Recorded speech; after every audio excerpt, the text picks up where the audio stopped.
आदरणीय प्रधानमंत्री नरेंद्र मोदी जी का आह्वान है कि आइए मिलकर भारत को आत्मनिर्भर बनाएं। भारत आत्मनिर्भर बनेगा तो विकसित बनेगा, और विकसित बनेगा तो भारत विश्व का गुरु बनेगा। आप हम सब लोग सामाजिक राजनीतिक परिदृश्य में बहुत काम करते हैं, लेकिन आज हमारे को किन संवेदनाओं की जरूरत है, इसको सोचने की जरूरत है, इसका विचार आवश्यक लगता है। और आत्मनिर्भर भारत बनाने की पहली कड़ी क्या होगी? क्या केवल बड़ी बड़ी अट्टालिकाएं, बड़े बड़े संसाधन, यह आत्मनिर्भर भारत के लिए पूर्ण होंगे क्या? ये एक पक्ष का, एक सिक्के का एक पहलू हो सकते हैं, लेकिन आत्मनिर्भर भारत केवल सरकार के प्रयत्नों से नहीं, आम जन के प्रयत्नों से भी संभव है। और आत्मनिर्भर भारत बनाना है तो आत्मनिर्भर भारत बनाने से पहले उस धारा में आते हुए हमारे को कुछ बातों का विचार आवश्यक लगता है। मुझे एक घटना याद आती है।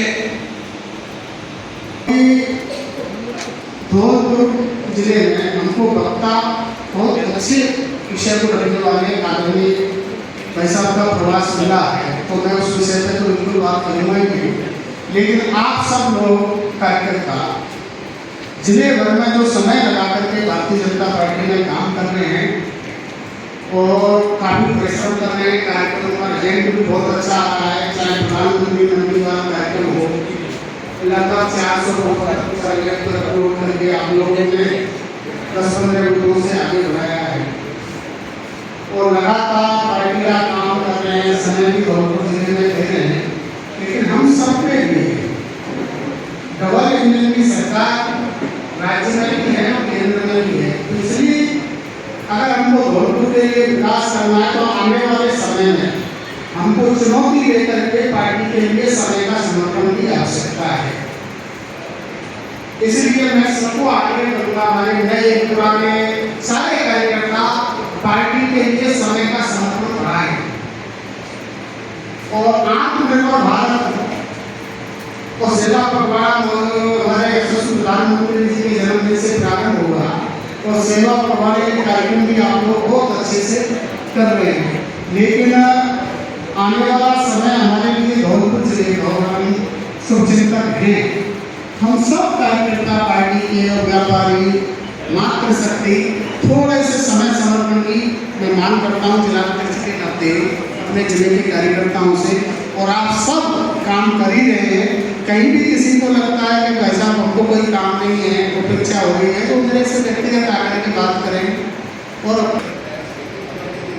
वैसे तो आपको विस्तार से पूर्व वक्ता ने सभी बता दिया है कैसे हमको आंदोलन करना है, और जो जीएसटी का काम है वो कैसे एक सरलीकरण करके किस तरह से हमारी सरकार ने, चाहे केंद्र सरकार हो, माननीय मोदी जी के नेतृत्व में जो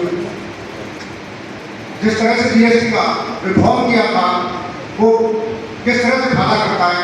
मैं जो चिकित्सक हूँ, बहुत सारी अन्य चीज़ों में तो जीएसटी कम हुई है, लेकिन शिक्षा होने के नाते बताता हूँ जो गंभीर बीमारी है, चाहे हृदय की हो, कैंसर जैसी बीमारी, कैंसर में लोगों को कितना पैसा खर्च होता है। आप लोगों को पता है कि जमीन बिकते, किसी घर बिकते, और कहीं तो इलाज नहीं कर पाते। सामान्य बीमारियों को तो कहीं से भी इलाज कर लेते, पर कैंसर जैसी बीमारी हो बहुत बड़ी जगह पे आपको इलाज करने हो पाता है, तो उसमें भी उनकी दवाओं को जो सस्ता कर दिया जीएसटी रिफॉर्म है। तो मैं तो माननीय मोदी जी को, प्रधानमंत्री जी को बहुत बहुत धन्यवाद देना चाहता हूँ कि इस तरह से वो देश के राष्ट्र में काम कर रहे हैं, तो हम क्यों नहीं राष्ट्र पर सर्वोपरि की भावना से अपने राष्ट्र के लिए काम करें। आप लोग यहाँ पर इस दिवाली के मौके पर अपना सारे काम छोड़ के जो खेतों में किसान का भी काम चल रहा है, व्यापारियों का भी काम चल रहा है, सभी यहाँ पधारे, उसके लिए बहुत बहुत धन्यवाद।